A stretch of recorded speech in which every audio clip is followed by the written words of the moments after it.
ایک اور بڑی خبر اپنے ناظرین کو دیں۔ Army chief general Asim Munir کا نیشنل ڈیفنس یونیورسٹی اسلام آباد کا دورہ۔ آرمی چیف کا نیشنل سیکیورٹی اور وار کورس کے فارغ التحصیل افسران سے خطاب۔ جدید جنگی تقاضوں کے مطابق حکمت عملی اور ڈیولپمنٹ اسٹریٹجی کو ڈھالنے پر زور ان کی جانب سے دیا گیا۔ آرمی چیف نے کہا کہ دشمن ایجنسیز کے نیٹ ورکس کو ملک کی معاشی خوشحالی کو نقصان نہیں پہنچانے دیا جائے گا۔ سرحد پار سے آپریٹ کرنے والے دہشت گردوں کو ریاست کی پوری طاقت سے کچل دیا جائے گا۔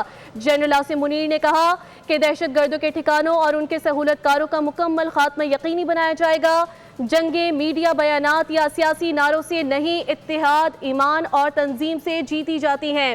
اہم دورے سے متعلق اپنے ناظرین کو بتائیں کہ فیلڈ مارشل عاصم منیر کا نیشنل ڈیفنس یونیورسٹی اسلام آباد کا دورہ، جہاں پر انہوں نے اہم گفتگو بھی کی۔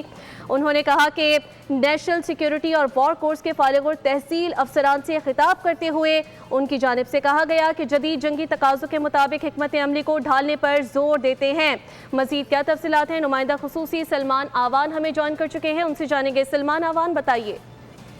آج بالکل فیلڈ مارشل سید عاصم منیر نے نیشنل یونیورسٹی کا دورہ کیا۔ وہاں پر انہوں نے زیر تربیت آفیسر سے خطاب کیا اور اپنے اس خطاب میں انہوں نے دور جدید کی جو جنگی حکمت عملی ہے، بدلتے ہوئے جنگی تقاضے ہیں، ان کو ہائی لائٹ کیا اور اس کا کہنا تھا کہ پاکستان کی مسلح افواج بھی دور جدید کے تقاضوں کے مطابق جو وار فیئر کا کیریکٹر تبدیل ہوا ہے، اپنی جو اسٹریٹجک سمت ہے اس کے اندر تبدیلی کر رہی ہیں، اپنی جنگی حکمت عملی کے اندر تبدیلی لا رہی ہیں تاکہ دور جدید کے تقاضوں سے نپٹا جا سکے۔ ان کا کہنا تھا کہ اسٹریٹجک وضاحت اور ادارہ جاتی پیشہ ورانہ صلاحیت ہی پیچیدہ چیلنجز سے نمٹنے کی بنیاد ہے اور NDU جیسے ادارے مستقبل کی عسکری اور جو سول قیادت ہے اس کو ہائبرڈ، روایتی اور غیر روایتی خطرات سے نمٹنے کے لیے تیار کر رہے ہیں۔ ان کا کہنا تھا کہ اس وقت دشمن انٹیلیجنس ایجنسیز کی طرف سے پاکستان کو جس طرح سے غیر مستحکم کرنے کی کوششیں کی جا رہی ہیں وہ ان سے مکمل طور پر آگاہ ہیں اور دشمن ایجنسیز کے ذریعے کے زیر سرپرستی کام کرنے والے پراکسی نیٹ ورک جو ہیں اس وقت پاکستان کے امن اور معاشی ترقی کو نقصان پہنچانے کے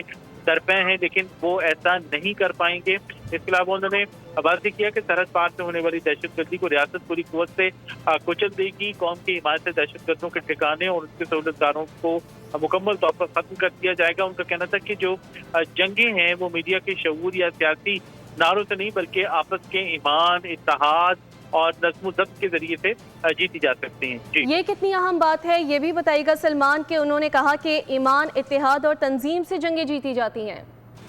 بالکل، یہ بڑی امپورٹنٹ چیز ہے کہ کہیں پہ بھی آپ دیکھیں کسی بھی قوم کو خطرے کا سامنا ہو، چاہے وہ اندرونی خطرہ ہو، بیرونی خطرہ ہو، ہر صورت کے اندر آپ کو آپس کے اندر اتحاد، یگانگت برقرار رکھنا بہت زیادہ ضروری ہے، کیونکہ اگر قوم کے اندر اتحاد، یگانگت نہ ہو اور آپس میں تقسیم ہو تو یہ بہت زیادہ کروشل ہو جاتا ہے، کیونکہ کسی بھی ملک کی جو آرم فورسز ہیں وہ بھی دشمن کا مقابلہ قوم کی حمایت اور تعاون یا پشت پناہی سے کرتی ہیں۔ اگر قوم جو ہے وہ مسلح افواج کی پشت پر نہ ہو اور قوم کے اندر تقسیم ہو تو ڈیفینیٹلی نقصان ہوتا ہے، اور اسی چیز کا اشارہ کیا فیلڈ مارشل سید عاصم منیر نے، اور اس کا کہنا تھا کہ جو میڈیا ریٹرک ہے وہ بہت فیلڈ مارشل عاصم منیر کا نیشنل ڈیفنس یونیورسٹی اسلام آباد کا دورہ، اس حوالے سے سلمان آوان تفصیلاً آپ نے ہمیں آگاہ کیا، بہت شکریہ۔